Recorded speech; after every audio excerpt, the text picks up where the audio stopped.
मेरे प्रिय मेघालय वासियों, आज हमारा देश अपनी आज़ादी के 76वें वर्ष पूरे होने को जश्न बड़े ही हर्ष उल्लास के साथ मना रहा है।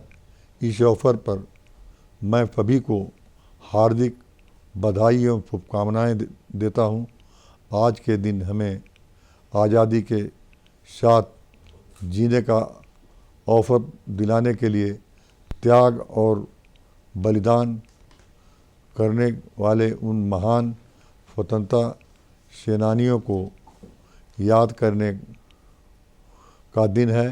महात्मा गांधी, बाल गंगाधर तिलक, पंडित जवाहरलाल नेहरू, नेताजी सुभाष चंद्र बोस, चंद्रशेखर आज़ाद, सरदार भगत सिंह, सरदार वल्लभ भाई पटेल, रानी लक्ष्मीबाई, मंगल पांडे, यू तिरोध सिंह, यू क्यांग, नाहवा और पा तोगान संगमा जैसे महान अनगिनत सेनानियों के प्रयासों से हमें आज़ादी हासिल हुई है। हमारे बीच आज मौजूद सभी स्वतंत्रता सेनानियों को मैं सादर नमन करते हुए उनके स्वास्थ्य को और लंबे जीवन की कामना करता हूँ। मैं राष्ट्र की एकता एवं अखंडता को बनाए रखने के लिए शहादत देने वाले जांबाज सैनिकों को, अर्धसैनिक बलों के जवानों तथा पुलिसकर्मियों को हार्दिक श्रद्धांजलि अर्पित करता हूँ। यह साल हमें इतिहास के एक अनूठे मोड़ पर लाया है। G20 की अध्यक्षता के साथ हमारे देश को G20 देश के समूह को नेतृत्व देने के जो मौका मिला है वह हमारे लिए विकास, स्थिरता और जलवायु के क्षेत्र के कई साझेदारी का एक अभूतपूर्व अवसर लेकर आया है। राज्य के कानून व्यवस्था की स्थिति को कुल मिलाकर शांतिपूर्ण सही पुलिस बल को बढ़ाने के लिए हाल ही में लगभग 1010 पुलिसकर्मियों को नियुक्ति की गई है। हमारी सरकार ने सीमावर्ती क्षेत्रों में निगरानी व सुरक्षा की मजबूत करने के लिए असम सीमा पर 7 सीमा चौकियों स्थापित की हैं। राज्य में फॉरेंसिक जांच क्षमता को मजबूत करने के लिए फॉरेंसिक साइंस निदेशालय के निर्माण हेतु मंजूरी दी गई है। पिछले साल मेघालय असम अंतर्राज्यीय सीमा विवाद को हल करने के लिए माननीय केंद्रीय गृह मंत्री जी की उपस्थिति में असम राज्य के साथ एक ऐतिहासिक समझौते पर हस्ताक्षर किए गए। हमारी सरकार 6 विवादित क्षेत्रों को मामलों को हल करने के लिए प्रतिबद्ध है। इस संबंध में हमारे माननीय मुख्यमंत्री ने 24 मई 2023 को असम के माननीय मुख्यमंत्री के साथ बैठक की है। कृषि मेघालय की अर्थव्यवस्था का आधार है।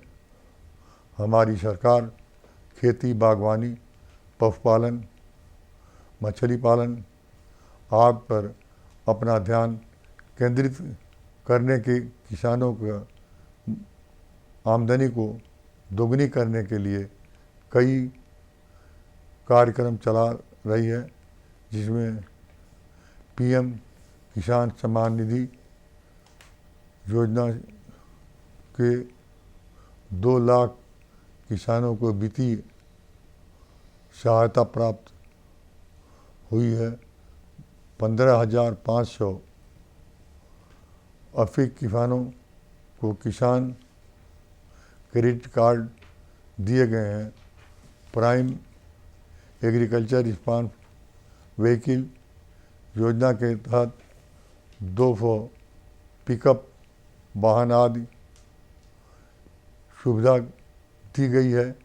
राज्य सरकार ने लाइव स्टॉक सेक्टर को बढ़ावा देने के तथा राज्य को मांस दुग्ध उत्पादन में आत्मनिर्भर बनाने के लिए प्रोग्रेस योजना के तहत पिछले वर्ष किसानों को 64,000 उन्नत पिक्स, 1,82,000 कोयरोलर पोल्ट्री बर्ड्स, 3500 बकरियां वितरित की हैं।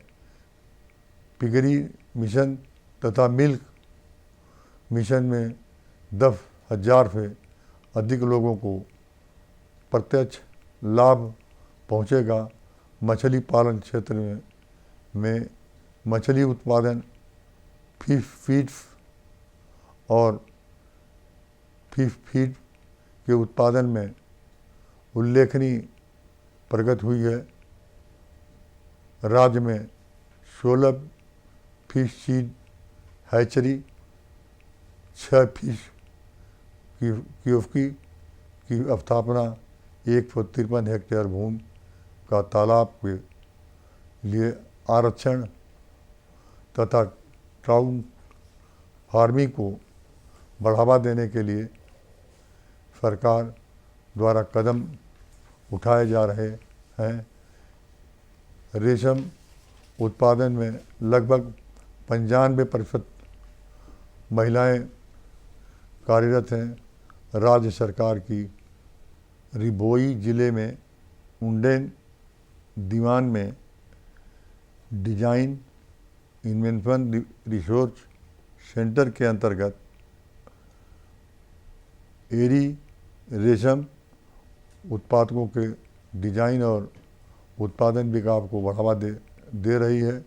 इसके अलावा राज्य के हथकरघा आधारित गतिविधियों के विकास हेतु भारत सरकार द्वारा 3 कपड़ा मिलों को मंजूरी दी गई है।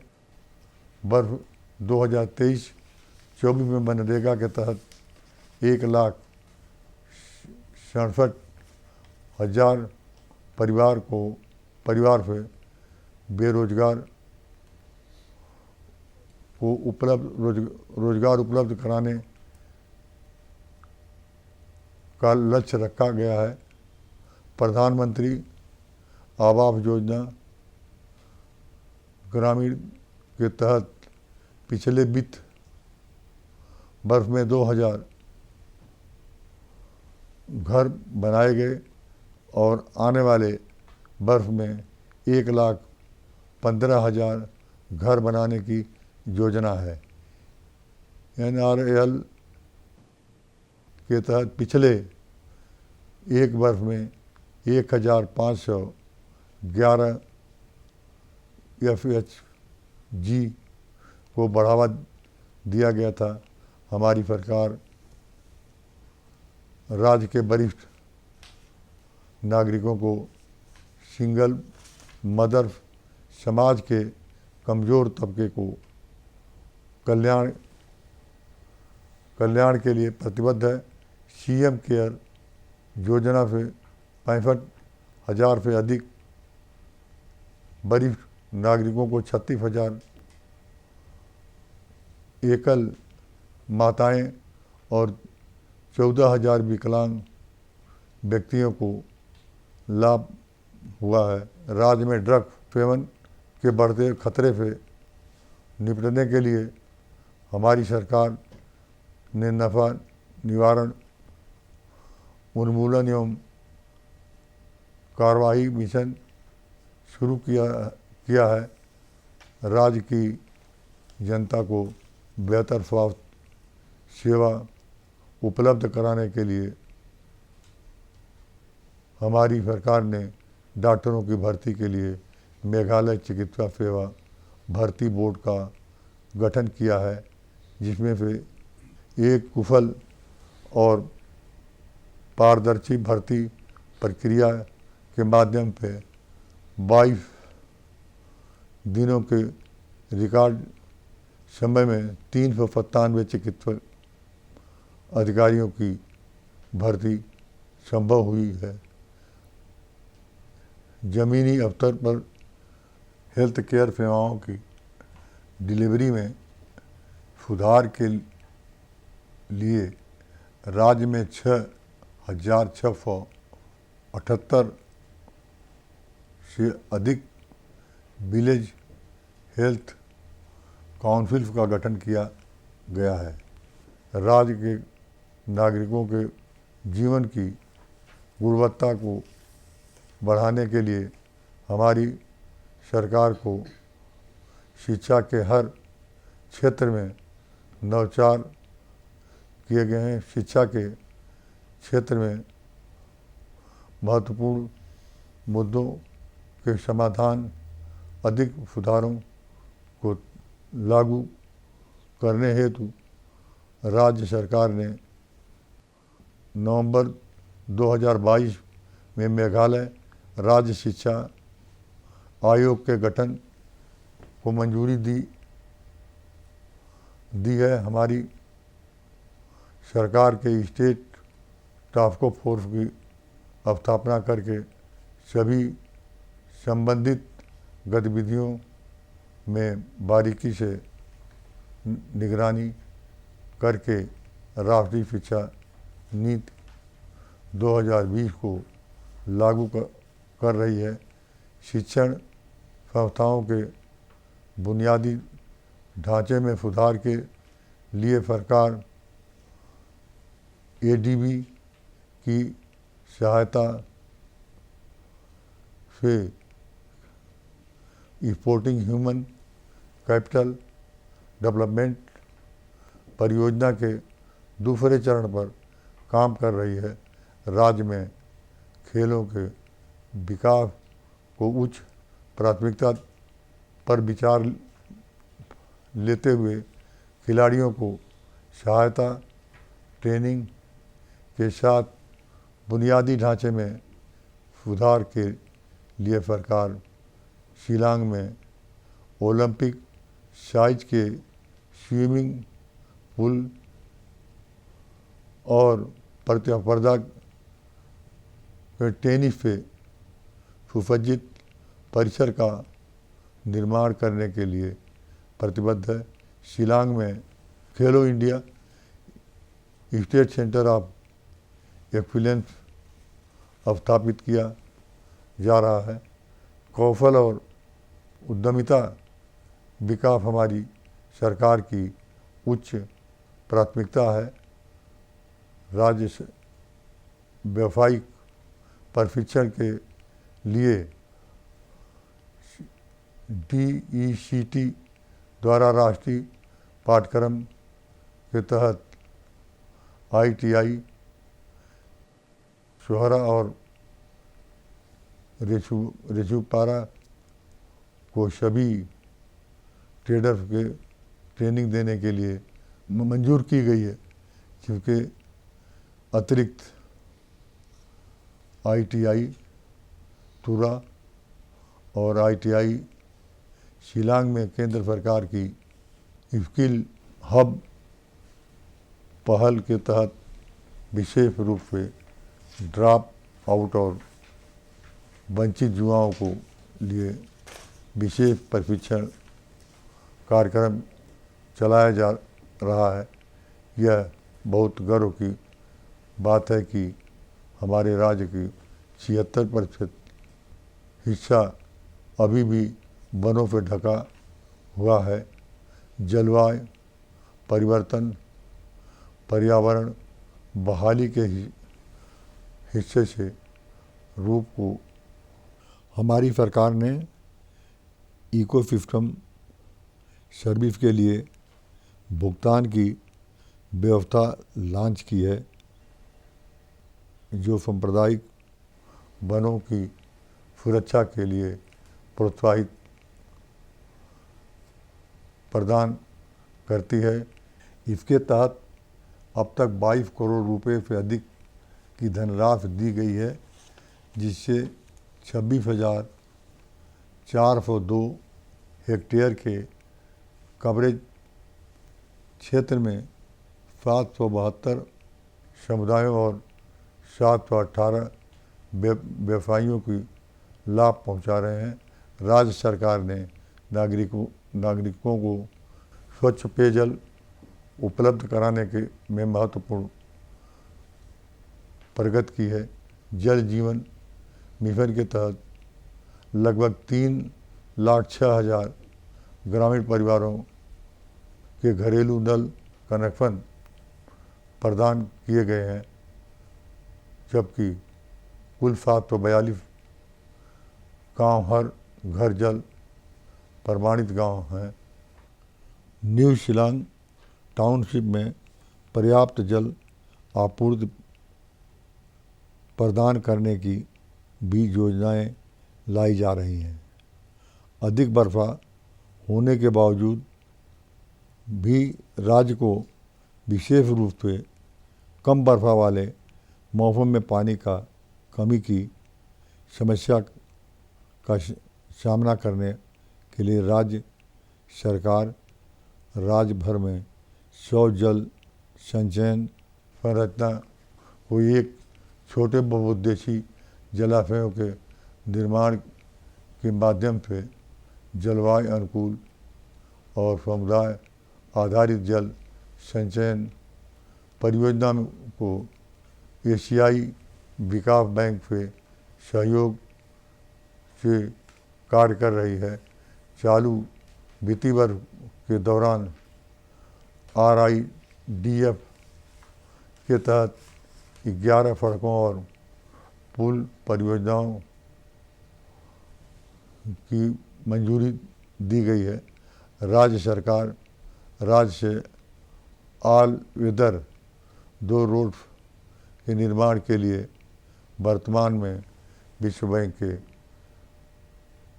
सहयोग से RTDP के रूप में सड़क संपत्ति प्रबंधन प्रणाली की विकसित करने के लिए उन्नत चरण में है।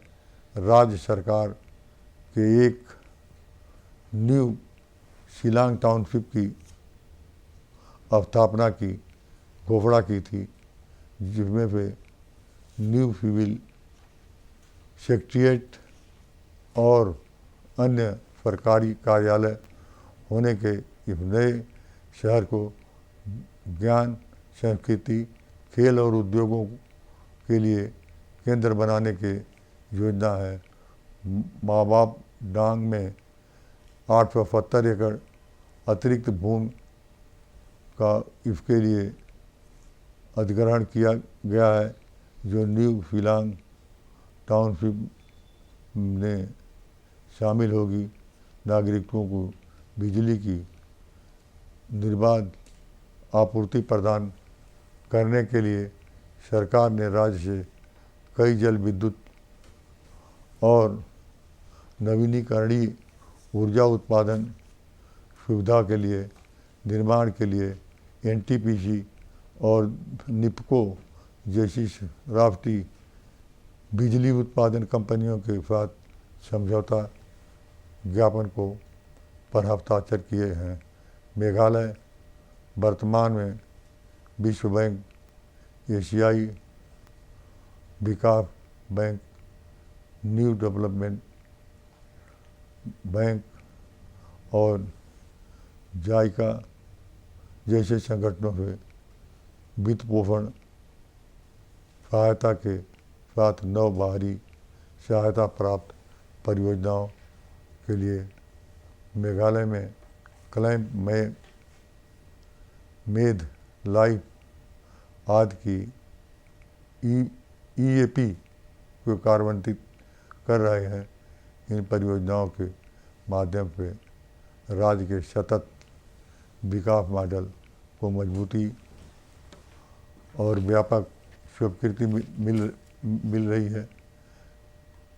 4 मई को डाउकी में व्यापार और वाणिज्य को बड़े पैमाने पर बढ़ावा देने के लिए बांग्लादेश की सीमा पर लैंड पोर्ट और आईसीपी का उद्घाटन किया गया, जिससे व्यापार और वाणिज्य के सुधार तथा बांग्लादेश से पर्यटकों एवं आगंतुकों के लिए प्रदेश की सुविधा सुलभ होगी। पर्यटन क्षेत्र में मेघालय राज्य का एक प्रमुख विकास इंजन है। राज्य सरकार इस लक्ष्य को अगले कुछ वर्षों में जीएफडीपी पर्यटन की हिस्सेदारी को लगभग 3% बढ़ाकर 10% करना है। मेघालय राज्य के पर्यटन नीति 2023 से उच्च गुणवत्ता वाले आवास प्रतिष्ठित बुनियादी ढांचे का निर्माण एवं प्रायोगिक तथा साहसिक को बढ़ावा देने के लिए बहुत जोर दिया जा रहा है। सूचना प्रौद्योगिकी एवं संचार विभाग राज्य के अंतिम छोर तक अपनी सेवाओं को डिलीवरी को एक महत्वपूर्ण बुनियादी ढांचा तैयार कर रहा है। अनेक चुनौतियों के लिए बावजूद राज्य के 85% से अधिक गांव में मोबाइल नेटवर्क की सुविधा उपलब्ध है। शिलांग टेक्नोलॉजी पार्क का विभिन्न चरणों के साथ प्रदेश में व्यापक रोजगार सृजन की विकास को बढ़ावा मिलने जा रही है। विभिन्न सरकारी विभागों में रिक्त अथवा नए पदों पर समय से भर्ती संबंधित करने के लिए सरकार को सर्वोच्च प्राथमिकता है। सरकार ने भर्ती का मार्ग प्रशस्त करने के लिए 14 जून 2023 को आरक्षण वेबसाइट पर कार्यालय ज्ञापन अधिसूचित किया है। इसके अलावा मेघालय लोक सेवा आयोग के बेहतर कामकाज के लिए इंटरव्यू लेवल पर ही एप्लीकेशन की जांच और समान वेतनमान योग्यता वाले विभिन्न पदों को लिए एक ही आवेदन जैसे 2 बड़े सुधार किए गए हैं, जिससे भर्ती प्रक्रिया समय को हो जाए। जिला अदालतों में न्यायिक बुनियादी ढांचे के निर्माण में मेघालय राज्य सबसे अच्छा प्रदर्शन करने वाले राज्य के एक रहा है। राज्य को पिछले वित्तीय वर्ष में कानून मंत्रालय से 50 करोड़ रुपए का धनराशि प्राप्त हुई थी। 8 जुलाई 2023 को गुणवत्तापूर्ण कानूनी शिक्षा की आवश्यकता को देखते हुए मेघालय के राष्ट्रीय विधि विश्वविद्यालय का उद्घाटन किया गया। विश्वविद्यालय law and data science and policy अध्ययन पर नवीन पाठ्यक्रम किया है। मेघालय राज्य के हाल ही में राष्ट्रमंडल राष्ट्रीय के 20वें वार्षिक सम्मेलन की मेज़बानी की, जिसका उद्घाटन लोकसभा के माननीय अध्यक्ष ने किया, जहां पूर्वोत्तर राज्यों के विधायकों के द्वारा क्षेत्रीय कनेक्टिविटी की आपदा प्रबंध के महत्वपूर्ण विषयों पर विचार विमर्श किया गया।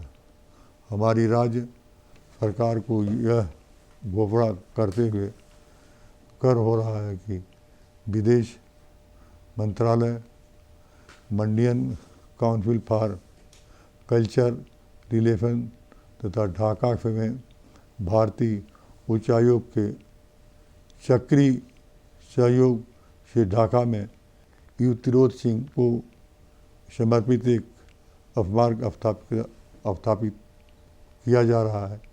अंत में मैं जन प्रतिनिधियों, राज्य के प्रशासनिक तंत्र, जिला प्रशासन, पुलिसकर्मियों और समुदाय के आलोक के नेताओं और गैर सरकारी संगठनों की, मीडिया, नागरिक, स्वयं सबको, किसान, मजदूरों, महिलाओं और सभी को, नागरिकों को आज को धन्यवाद देना चाहता हूं, जो हमारे खूबसूरत राज्य को, मेघालय को हर क्षेत्र में बेहतर और अग्रणी बनाने के लिए लगातार प्रयास कर रहे हैं। एक बार फिर मैं सभी भारतीयों को स्वतंत्रता दिवस के बहुत शुभकामना देता हूँ। वंदे मातरम, हुबलई, मितेला, जय हिंद, जय भारत।